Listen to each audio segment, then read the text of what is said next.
삶의 일생을 살아가면서 가장 큰 과제는 건강하게 사는 것입니다. 우리가 이 땅에서 모든 것을 소유하고 또 영광을 누린다 하지만 건강보다 더한 것은 없습니다. 건강하게 살아야 행할 수도 있고 건강하게 살아야 우리는 많은 일을 할 수가 있는 것입니다. 그런데 우리 인간이 모두 다 건강을 상처내는 그런 아픔이 우리 속에 있습니다. 생각해 보면 이 세상에 어떤 사람도 상한 사람이 없습니다. 거의 다 병을 가지고 괴로워하면서 살고 있습니다. 병은 세 가지가 있습니다. 영혼의 병이 있고 정신적인 병이 있고 육체의 병이 있습니다. 최초에 하나님을 반역한 인간은 그 영혼이 병들었습니다. 그래서 하나님과의 관계에서 온전치 못한 그런 상처를 안고 있습니다. 또 그 영혼이 병들므로 말미암아 인간의 감정과 정신이 병들어서 서로 갈등하고 정상적인 마음으로 살지 못하고 그리고 세상을 바로 보지 못하고 괴로워하면서 살고 있습니다. 그러한 인간의 내적인 질병 때문에 외적인 육체의 병을 가져서 저마다 다 병들어 죽고 또 살아있으면서 일생 동안 상한 것이 없이 괴롭게 살아가고 있습니다. 예수님의 눈으로 이 세상을 볼 때 모든 사람들을 죄인으로 보지만 또 하나의 보는 눈은 이 인간들을 병든 환자로 보고 있는 것입니다. 죄인으로 볼 때는 구원받는 사건이 최고 큰 사건입니다. 그러나 환자로 볼 때에는 치유하는 이 사역이 시작이 되는 것입니다. 예수님은 이들의 모든 병의 원천이 죄에서 출발되는 걸 보았고 또 근본적인 죄로부터 구원을 받는다 하지만 일생 동안 완전한 구원을 위해서 계속 완전 구원을 이루어가는 것이 곧 건강하게 살도록 치유하는 일이었습니다. 예수님이 그 사역 가운데 3대 큰 일을 했는데 마가복음 9장 35절에 보면 예수님이 천국 복음을 전파하시며 땅에서 가르치시며 그리고 병든 자를 고치시니라. 병든 자를 고치시는 것이 예수님의 사역의 완성이었습니다. 다시 말하면 인간을 건강하게 만드는 것입니다. 건강이라고 하는 것은 이 외적인 몸이 튼튼해서 건강한 그런 얘기는 아닙니다. 전인 건강을 얘기하는 것입니다. 전인 건강이라고 하는 것은 그 영혼이 건강하고 정신이 건강하고 그 육체가 건강한 것을 말하는 것입니다. 오늘날 현대 의학의 이 관심은 외적인 외과의 어떤 치료, 병원에서 치료하는 거기에 끝나는 것이 아니라 인간의 모든 병을 영혼에서부터 병들어 있는 것을 보기 때문에 그 영혼과 그 마음과 그 육체를 동시에 치유하는 전인 치유가 하게 되고 있는 것입니다. 예수님께서 수고하고 무거운 짐자 다 내게로 오라. 내가 너희를 쉬게 하리라. 이 말은 힘든 인간들아 다 내게로 오라. 내가 네 병을 고쳐서 건강해 주마. 그 약속입니다. 저는 우리 사랑하는 성도들이 이 말씀을 듣는 중에 모두 다 건강해지기를 축원합니다. 어떤 사람이 예루살렘에서 여리고로 내려가다가 강도를 만나니 강도들이 그 옷을 벗기고 때려서 거부한 죽은 것을 내버려 두고 갔더라 그랬습니다. 그런데 여기 비유에 보면 오늘 말씀의 비유에 보면 마침 제사장이 지나갔으나 기하여 갔고 레위인도 지나갔으나 갔으나 피할 것 같고 사마리아인만 그를 불쌍히 여기고 가까이 가서 그 상처를 기름과 포도주로 싸매고 자기 나귀에 태워 주막집에 데려가서 맡기고 밤새도록 돌보아 주고 다음날 떠나면서 주인에게 주막집 주인에게 잘 돌봐 주시오. 내가 돌아올 때 당신에게 그의 모든 수를 갚으리이다. 그래서 두 데나리온의 돈을 맡기면서 떠났습니다. 이 간단한 비유 속에 저는 말씀의 핵심을 보면 상처난 인간을 치유하신 예수님의 모습을 보게 됩니다. 이 비유는 예수님이 말씀하셨지만 예수님은 이 땅에 오셔서 하시는 일이 상처받은 인간들, 강도 만나서 신음하고 탄식하는 인간들에게 치유의 손을 펴서서 고쳐주시는 일을 이미 하신다는 것입니다. 그것은 2000년 전에도 하셨고 지금도 치유의 사역을 계속하고 있습니다. 여기 강도 만난 자가 누굽니까? 물론 어떤 사람이라고 말했지만 한마디로 말하면 모든 인류를 강도 만난 자로 비유도 있는 것입니다. 생각해보면 어렸을 때부터 성장하면서 인간은 모두 강도 만난 자와 같습니다. 에덴 동산에서부터 하나님의 이제 말씀과 그 선하심을 은혜로 받은 인간들에게 마귀라고 하는 강도가 들어와서 그 영혼을 거반 죽게 만들었습니다. 거반 죽었다고 말하지만 사실 죽은 거죠. 하나님과의 완전히 떠났으니까요. 옷을 벗겼다고 말하지만 이 옷이라는 게 뭡니까? 옷 벗기면 수치스러운 존재가 되는 거죠. 한마디로 말하면 인간은 양심을 잃어버리고 부끄러운 존재가 되었습니다. 하늘 보나 땅을 보나 자를 보나 세상을 보나 인간 모두 벗어 부끄러운 자가 되었습니다. 거반 죽었다고 하는 말은 그 육체까지도 의식을 잃어버리고 상처를 입어서 시름하고 있는 존재인데 재상이 그냥 지나갔다고 해서 우리는 흔히 재상 그 나쁜 사람이라 성서학자들은 바보다 여러 얘기하지만 깊은 의미는 그런 게 아닙니다. 상처난 강도 만난 자를 고칠 만한 아무런 가진 게 없어요. 그냥 가는 거죠. 내윈도 피하여 간 것은 그 내윈도 양심이 있고 재상도 양심이 있고 가진 게 없으니까 가봤자 소용없으니까 그냥 간 거예요. 그런데 사마리아인은 그 강도 만난 자를 돌볼 수 있는 치유할 수 있는 재료가 있어요. 그게 뭐냐 하면 기름과 포도주였어요. 당시에 포도주와 기름은 나그네들에게 여행 비용이라고도 말하지만 중요한 것은 상처받은 자에게 포도주는 소독제가 되는 것이고 기름은 사살 낼 수 있는 치유하는 약이 되는 것입니다. 사마리아인이 기름과 포도주를 그 상처에 부었어요. 싸매었어요. 그리고 그 상태에다가 주막집에 맡기고 돌봐주었어요.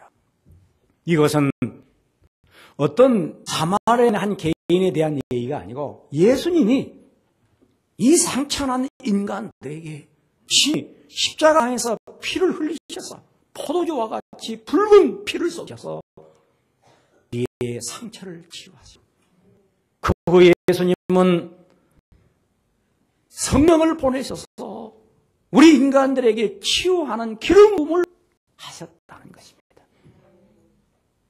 오늘도 우리 주님 십자가의 피 흘림이 우리를 치유하고 있는 것이며 그 성령의 기름 부음이 우리의 상처난 심령들을 치유하고 있는 줄로 믿습니다. 그래서 이사야서 53장에 이사야 일찍 이런 예언을 했습니다. 저가 찔림을 받은 것은 우리의 허물 때문이요. 저가 상함을 받은 우리의 죄악 때문이라. 저가 징계를 받음으로 우리가 평화를 누리고 저가 채찍에 맞음으로 우리가 나음을 입었다. 나음을 입었다고 하는 말은 우리의 모든 상처가 치유받게 된다. 보면 우리의 상처라고 하는 것은 한두 가지가 아닙니다. 물론 외적인 것도 교통사고라든지 또는 어떤 질병으로부터 상처받고 있지만 내적인 우리의 마음들이 또 심령이 정신이 얼마나 어렸을 때로 상처를 받았는지 정상적인 생각을 못하는 사람들이 많아요. 같이 신앙생활을 하지만은 권사님이라든지 또는 집사님들이 오래 믿은 분 아닙니까?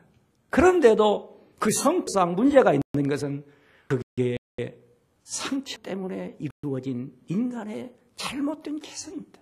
이것을 고쳐야 되는데 믿습니다 하면 구원받는 천당은 갔는데 일생 동안 그걸 안 고치고 하니까 자기도 괴롭고 남도 괴롭고 부부간에 행복하게 한바탕 웃으며 살지 못하고 서로 상처를 주면서 살아야 하는 이 비극이 인간에 존재한다는 것은 슬픈 일입니다.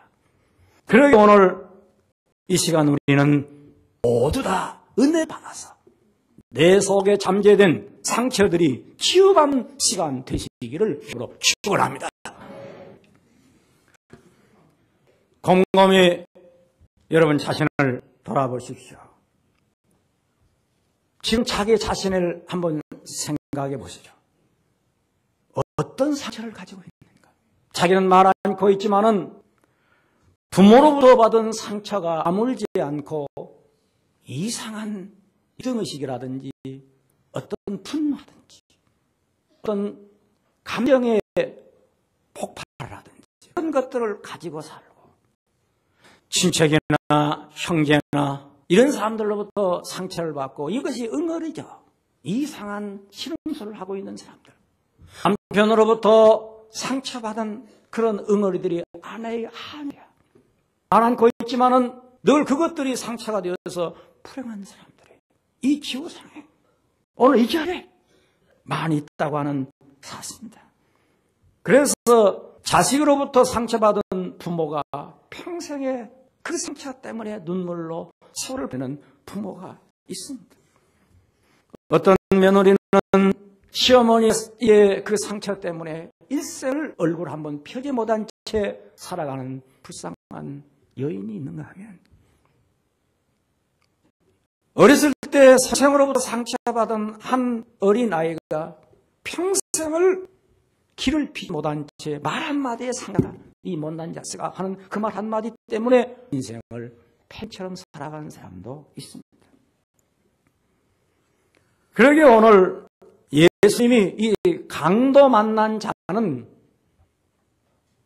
우리 모두 인간들을 치유하시는 주님의 신비한 비밀을 그 비유 속에 담고 있는 것입니다.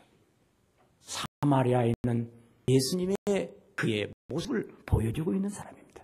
저는 오늘 우리 사랑하는 모든 성도들이 선한 사마리아인과 같은 예수님을 만나 우리들이 강도 만나 입은 상처를 영혼과 그 정신과 육체가 다 메워지고 치유되고 그래서 건강해지기를 축원합니다. 우리가 건강하게 살려고 하면 먼저 환자는 먹어야 합니다. 이 병을 예방하는 치료제가 중요한 것입니다. 병들어서 고치는 것도 중요하지만 요즘은 예방의학이 개발되고 있습니다. 미리 병을 막아야 합니다. 그래서 이런 말 있잖아요. 약 가운데 최고의 약이 밥약이다. 밥약. 밥약 아세요? 밥 먹는 약. 그래서 사람이 병든 환자는 영양이 중요한 것입니다. 어렸을 때 영양 섭취가 제대로 안 되면 밥이 안 돼서 평생의 골격이 제대로 안 돼 있어요. 우리 같은 사람은 어렸을 때 영양 부족이라 지금 아무리 먹어도 뭐 이렇게밖에 안 생겨요. 아무리 먹어도 안 돼요. 또 어렸을 때 잘 먹는 사람이라야 커도 잘 먹지. 우리는 또 들어가도 안 해요. 이게 원래 영양이 안 나게 되어 있어요. 그런다고 여러분들이 뭐 주는 거 안 먹지는 않아요. 안 줘서 안 먹지 뭐 주면 먹는데 건강하게 살려고 하면 3대 영양소를 먹어야 됩니다. 첫째는 몸을 위해서 좋은 음식을 먹어야 됩니다. 옛날엔 영양실조가 되었지만 지금 영양실조는 없지만 그래도 나이에 따라서 영양을 섭취하는 것이 건강에 좋습니다. 이건 자연부터 먹는 것입니다. 두 번째로 정신건강을 위해서 먹어야 할 약이 있는데 이건 사랑하는 약입니다. 가족과 이웃의 만남을 통해서 사랑하면 강렬한 생의 생기가 솟아오르는 것입니다. 부모로부터 사랑을 받은 자녀는 어렸을 때부터 눈동자가 빛이 납니다. 남편으로부터 사랑받은 아내는 그 얼굴에 화기가 있습니다. 사랑 못 받은 여자는 김이만 새까맣게 끼고 있는 거예요. 목사로 사랑받는 교인들은 이렇게 웃어요. 근데 사랑받지 못하는 교인들은 이러고 있으면서 눈치만 살살 보면서 그럽니다.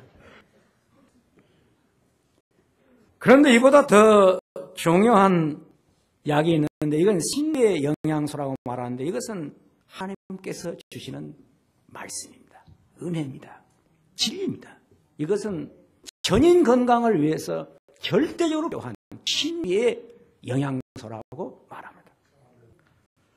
건강을 위해서 우리는 잘 먹어야 되는데 육체적으로 이 자연이 주는 건 먹고 사랑으로 서로 사랑하는 사랑을 거야 돼요.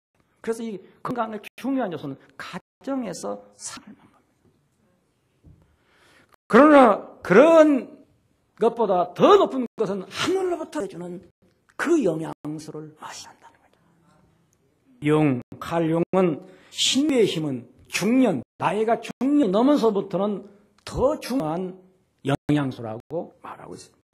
흉년 이후에 잘 먹는 것도 중요하고 운동도 중요하지만 하늘로부터 내려오는 신비한 영양을 먹지 않으면 그 인간은 그 공허를 메꿀 길이 없고 그 무의미를 살릴 수 없기 때문에 인간이 우울해지고 폐인처럼 시들어가는 것입니다. 하나님의 주시는 신비한 영양은 예배, 기도, 찬송, 말씀으로 이어지는 것입니다. 하나님의 말씀은 살았고 운동력이 있어 좌우 낯선 어떤 검보다 예리해서 혼과 영과 골수를 찔러 쪼개기까지 하며 마음의 생각과 뜻을 관찰하시느냐. 성도들은 이 어떤 인간의 상처가 있을 때 말씀의 칼로 찔러 그래서 수술을 해서 치료하는 겁니다. 그러니까 우리가 지금 이 예배를 한번 잘 드리면 병이 쫙 빠집니다. 보이지 않으니까 그렇지 지금 병이 지금 막 나가고 있습니다. 우스름 나갑니다. 그런데 요즘 놀라운 일이에요. 요즘 우리 한신교회 찬양이 아주 좋습니다. 이 밤예배에 나오면 찬양을 하는데 옛날 찬양은 죄인들이 구원받는 찬양으로 일관되어 있습니다. 이 찬송가가. 근데 지금 찬양은 구원받는 찬양이 아니라 이건 불신자들이 모였을 때 부흥 때 많이 하는 뭐 죄에서 자유를 얻게 한번 이건 전부 부흥에서 찬양인데 지금 찬송은 뭐냐? 믿은 사람들의 상처를 치유하는 찬양입니다. 내 마음 만지는 분은 예수밖에 없네. 참 이런 노래 부르는데 눈물이 안 나옵니까? 눈물이 나오면 이 속에 독소가 쫙 빠지는 것이죠. 참 그러니까 요즘 찬양에서 우리 교인들의 눈물이 막 쫙 흘러요. 눈물이 쫙 흘러요. 주막집, 옛날에 그 주막집이라는 게 뭡니까? 산 밑에 나그네 집에 세워놓고 나그네들이 길 가다가 해가 저물면 쉬어가고 또 배고프면 요기하고 또 이제 비바람 치면 쉬어가고 또 강도 만나서 쫓기면 거기서 묵어가고 상처난 사람들, 아픈 사람들은 쉬어가고 이게 주막집 아닙니까? 인생 나그네길에서 모두 다 수고하고 무거운 짐을 지고 가면서 힘들어 찾아오는 것이 이 나그네 주막집 교회, 신령한 교회, 할렐루야, 이 교회입니다. 저는 여러분들을 볼 때 내가 한신교회 주막집 주인이 되어서 여러분들의 얼굴을 봅니다. 저분 어째 근심이 있나? 기미가 낀 것 보니까 또 무슨 일이 있나? 또 눈동자가 흐린 것 보니까 빛을 띄었나? 또 어떻게 슬슬 어우러지는 것 보면 어디가 또 아프나. 붙지 않는 것 보니까 또 고민이 있구나. 참 있다. 강도 만나서 이 사람이 지금 임시 대피로 주막집에 온 겁니다. 여러분들의 마음의 뚜껑을 열고 본 시름소리 하는 사람이 없어요. 전부 다 상처에 시름소리를 하고 있어요. 교인들을 죄인으로 보아가지고 예수 믿으면 의인 된다고 생각하면 큰 오산입니다. 하나님 앞에서 죄인이 믿음으로 말미암아 하늘나라 가는 의인이지 자기가 완전해진 의인이 아닙니다. 죄 없다 간주해 주는 의인일 뿐이지 내 속에 죄의 상처들이 그대로 지금 여물지 않아서 고민하고 괴로워하고 있는 것입니다. 교인들은 행위 생각하면 서로 화해라고 생각할 때 그 고통을 치유해 깊은 마음이 생깁니다. 이 사람을 나무랄 수가 없어요. 그러니까 장로님이나 권사님이나 목사나 성도들이 한성자고 기도를 한다고 해서 건강한 게 아니에요. 그건 기도만 할 뿐이지. 건강은 따로 있어요. 이 정신적인 건강, 영적인 건강은 그게 평안하고 하나님 앞에서 자유롭고 매이지 아니하고 인간관계가 화목하고 이게 다 건강한 데인데 집에가 부부가 싸우는 사람은 그게 나빠서 아니에요. 상처가 있기 때문에 싸우는 거예요. 그 상처가 자기도 아프니까 남을 아프게 하는 거예요. 자식이 하나 병들어 있으면 그 자식만 아픈 게 아니에요. 그 시름소리 때문에 어머니의 간장이 같이 아파하는 겁니다. 그러니까 치료를 해야 되는 거예요. 한 사람의 건강은 다른 사람 건강이지 않습니까? 그래서 건강을 회복하기 위해서 중요한 게 뭐냐 하면 잘 먹는 은혜가 받아야 돼요. 오늘 말씀을 잘 먹기를 축원합니다. 어떤 분들은 그래요. 목사님 염려 넣으시죠. 저는 주일날 한 번만 먹으면 충분합니다. 얼마나 영양을 주일날 와서 완전히 소화할 수 있는지 목사님 염려 넣으시죠. 제가 반대비나 수입 안 나와도 한 번만 먹으면 끝납니다. 일주일 동안 컷 떠난다. 근데 다음 주에 안 나왔어요? 사람이 지금 여기서 은혜를 영향을 잘 얻고 나가도 벌써 또 상처를 또 입습니다. 그래서 수요일 날 나오는 거예요. 새벽에 오고 또 심야에 가서 또 듣고 계속 그 말씀이 들어갈 때 내 속에서 병이 나가는 것입니다. 저는 어머니와 같은 마음을 가진 목사라고 합니다. 목사는 어머니와 같은 마음을 가진다고 합니다. 어렸을 때 자기 어머니가 만든 음식 이게 최고입니다. 애들이 남의 집에 가서 뭘 먹고 와서 엄마 아무개 영희 엄마는 음식을 잘하는데 엄마는 그것도 못해? 그 자식이 불의 자식입니다. 그 아주 불의자. 그 자식은 불의 자식이에요.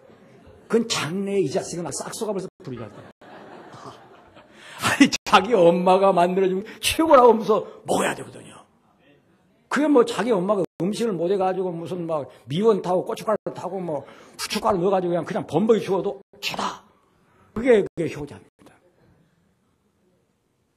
저는 어렸을 때 우리 어머니가 쑥 뜯고 나무 껍질로 가난한 집인가 쑥하고 그냥 무슨 밀가루가 있으니까 물겨 같은 거 아니면 쌀겨 같은 거 버물러 가지고 먹이도 맛있게 먹었어요. 그러고 보면 효자였어요.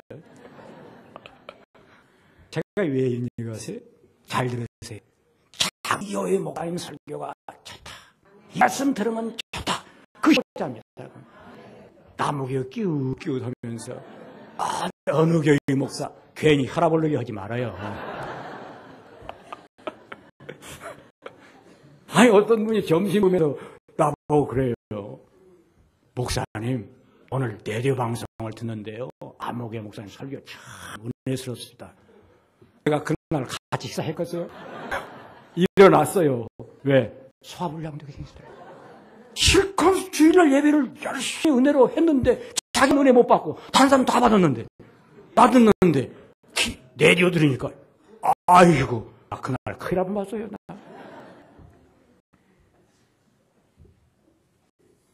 건강한 사람은 소화가 잘 되기 때문에 아침에 듣고도 또 와요. 더 이게 먹고 싶어서. 이게 건강한 상태입니다. 그런데 환자는 먹어서 되는 게 아니에요. 또 있어요. 쉬어야 돼요. 안식을 얻어야 됩니다. 주막집은 나그네들이 쉬어가는 것이요. 교회는 여기 올 때마다 편안해야 돼요. 저는 우리 교인들이 여기 올 때 편안하게 해야 된다는 것이 제 목표의 철학입니다. 직장에 시달리고 사회에 시달리고 세상 살기 힘들고 이 세상에 근심된 일이 많고 죽을 일은 쌓인 이 세상, 여기 와서 너희는 마음에 근심하지 말라. 하나님이 또 나를 믿어라. 내가 너 주는 평안을 주노니 세상이 주는 것 같지 아니하니라. 주 안에 나에게 딴 근심이 있어요. 이런 은혜를 받아서 안식을 얻을 때 내 마음의 상처들이 다 아물고 치유되는 것입니다. 오늘 편안하세요. 이왕에 여기 왔으니 세상의 모든 문제 밖에다 다 놓으시고 짐을 풀어내시고 안식을 얻으세요. 시가 밑에 나가 내 짐을 풀었는데 모두 나가면서 또 짊어지려고 그럽니까? 싹 풀어버리고 와서. 주막집 나그네들이 하는 것인데요. 이 교회는 친정집과 같아요.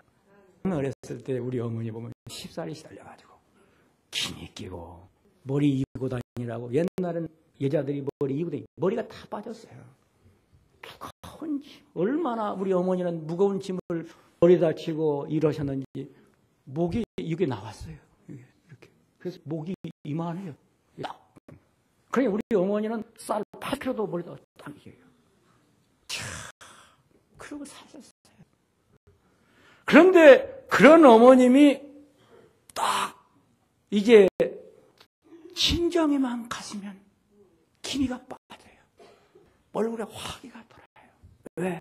시집살이 시달리면서 맺혔던 한을 다 푸는 거죠. 밤새도록 할아버지 할머니와 함께 하시는 말씀이 뭐냐? 우리 집 흉보는 겁니다.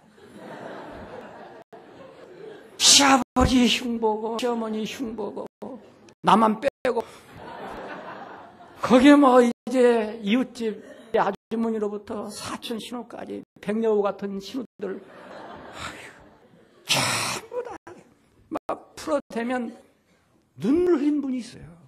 그분이 우리 할머니셨어요. 우리 할머니의 눈물과 함께 우리 어머니의 눈물이 어우러지면 할아버지가 우시는 거예요. 눈물 없는 그 할아버지도 또 우셔요. 그러면서 삼눈물이 함께 울으면 나는 듣다가 또 울죠. 그 눈물이 어머니의 이 속에 있는 톡을 다 빼는 거예요. 기를 다 빼는 거예요. 그래서 친정 가면 마음의 상처도 육체의 병까지 다 나가서 시댁으로 가는 거예요. 이게 바로 옛날 여인들이었어요. 여러분의 사는 생활이 시사례가 같아요. 지치고 피곤하고 병들고 상처 입은 사람들이 여기 왔어요. 하나님은 우리 친정아버지 같으신 분이시고 성령님은 우리 어머니 같으신 분이시고 이 교회는 친정집 같은, 목사는 친정오래비 같은 사람이에요. 여기 와서 하나님 앞에 여러분들의 맺힌 십사년을 뭘 합니까? 기도로. 아버지 하나님, 너무 살기가 힘듭니다. 성령님께서 감동하십니다. 참아라. 말씀을 주십니다. 그래서 여기 와서 이 진정짓고 같은 이 교회에 들어올 때 여러분 가슴속에 맺힌 수많은 상처들이 말없이 빠져나갑니다. 교회를 다닌다는 것은 큰 축복입니다. 오늘 이 은혜가 여러분에게 임한 줄로 믿습니다. 그런데 제가 어저께 뭐 실리전이라든가 뭐 요즘 무슨 이상한 무슨 침대가 나와가지고 거기서 누워있기만 병이 나간다고 그 우리 교인이 그 사업원다에서 갔어요. 아유, 몇십 명이 자빠져 있어 보고. 그래서 치료받아 나 있는데 되게 여자들이 있는데 그것도 남자들 하나씩 있긴 있더만. 딱 들어갔는데 원장이라는 분이 우리 교인이라는데 강의를 하는데 딱 그래요. 여러분, 암병 공장이 뭔 줄 아십니까? 스트레스입니다. 암병 기술자가 누군 줄 아십니까? 분노, 시기, 질투, 미움입니다. 속으로 내가 올리기 자기가 오네. 목사가 올린 설교를 자기가 하는 거예요. 그런데 내가 가니까 말을 못 이어. 당신이 그 목사가 기가 죽었다고 그러잖아요. 그래서 살짝 피했죠, 뭐. 나는 그때 그분한테 은혜를 받았어요. 암병 공장이라는 말 나 처음 들었어요. 암병 공장장. 공장장이 스트레스래. 여러분, 이 세상에 스트레스를 얼마나 많이 받습니까? 한번 상상해 보시죠. 세상 자체가 다 스트레스. 어린아이들 진하게 스트레스. 어머니한테 구박 맞는 스트레스. 나도 말도 잘 안 나오네, 이거. 이 여러 가지 스트레스를 치료하는 게 어디냐? 이 교회와라. 찬송을 부르면서 첫날에 어려움 기도로 변했고 첫날에 한숨 노래로 변했네. 이게 스트레스를 푸는 겁니다. 저는 오늘 우리 사랑하는 성도들이 안식이 있기를 축원합니다. 또 하나, 이 환자가 강도 만난 자료가 지금 거반 죽었는데 삶에 가서 일으킬 때 상상해 보세요. 그 사람이 의식이 있겠어요? 나귀에 태울 때 의식이 있어요? 상처에 지금 포도주와 기름 부을 때 지금 눈 뜨고 누구 보겠어요? 다 죽었다 했는데 주막집에 데려가서 밤새도록 아픈데 치료해 주는데 그 사람이 지금 누가 치료인지 알겠습니까? 거반 죽었다는 말은 식물인간이 된 겁니다. 의식이 없습니다. 사마리아인은 떠났습니다. 이렇게 자기가 누가 치료해 주는지 모르고 누가 살리는지 모르고 떠나버렸습니다. 다음날 주막집 주인이 그 사람을 돌볼 때서야 눈을 떴을 것이고 의식이 돌아왔을 것입니다. 그것은 내 얘기입니다. 그러나 성경을 깊이 보면 그렇게 되어 있습니다. 이제 눈 뜨고 정신 차리니 얼마나 분노하겠습니까? 평생 모은 재산 강도에게 뺏겼다. 이제 몸은 나섰다 생각하더라도 한 맺혀 죽을 일이죠. 평생에 이제 상처를 입어서 장애가 되었다. 이거 얼마나 억울한 일이 되겠습니까? 아무 죄 없는데 처받아서 교통사고로 내가 불의의 장애자가 되었다고 생각하면 그 원수 같은 사람, 내 사업을 사기쳐서 뺏어간 그 사람, 이게 이 세상에 얼마나 강도만 한 맺혀 살아야 할 그 마음들이 있겠습니까? 그때 주막집 주인이 딱 한마디로 합니다. 여보, 당신 속에 억울한 건 많겠지만 한마디를 키울 것이요, 산 것이 기적이요. 당신을 살려주기까지 지금 당신 강도 만난 제가 어딘 줄 아십니까? 어느 골짜기인 줄 아십니까? 거기서 살려 여기 데려온 것은 어떤 사마리아였는데, 당신과 인종이 달라 사마리아였는데 그분은 치료해주고 떠났어. 당신은 그 은혜를 입은 자요, 내가 은혜를 베푸는 것이 아니라 은혜를 입은 자인데 그 은혜 한 가지만 가지고도 세상을 당당하게 사셔. 그 사람이 잃어버린 것, 자기 억울한 건 많이 있겠지만은 이제 생명이 있은 주님의 은혜라, 이 늘 풀리면서 생기를 얻었을 거 아닙니까? 오늘 여러분들이 인생을 살아가면서 강도 만나 잃어버리고 상처나고 신음하고 탄식하며 그런 것들이 수없이 내 속에 내려 나를 불행하게 만들어갈지라도 십자가에 달려 하늘로부터 내려와 피를 쏴 날 치유해 주신 주님, 이제 주님의 창 찔리고 가시에 찔리고 막힌 것은 내가 채찍에 맞음으로 나를 낳게 했다. 우리 주님의 은혜 한 가지만으로 천인치유, 내 영혼과 정신과 육체가 치유되는 은혜를 받는, 그래서 병은 악으로 고치는 것이 아니라 은혜로 고치는 것이다. 은혜로 고치는 거예요. 은혜를 받은 병이 나가요. 성탄을 앞두고 우리 주님이 오셨어요. 아기 예수로 오셨으나 십자가의 죽으러 오셨어요. 그 주님의 은혜가 우리의 병을 다 치유해서 건강해지기를 축원합니다. 기도하겠습니다. 살아계신 주님, 저희를 사랑하시되 지극히 사랑하소서. 이 상처나고 한 맺힌 저에게 은혜를 주셨사오니 이 은혜로 살게 하시고 이 은혜로 승리케 하옵소서. 이 시간도 상한 마음 치유해 주시고 병든 육체를 고쳐주시고 문제로 고민하는 자들의 말씀으로 해답을 주시옵소서. 예수님의 이름으로 기도하옵나이다. 아멘.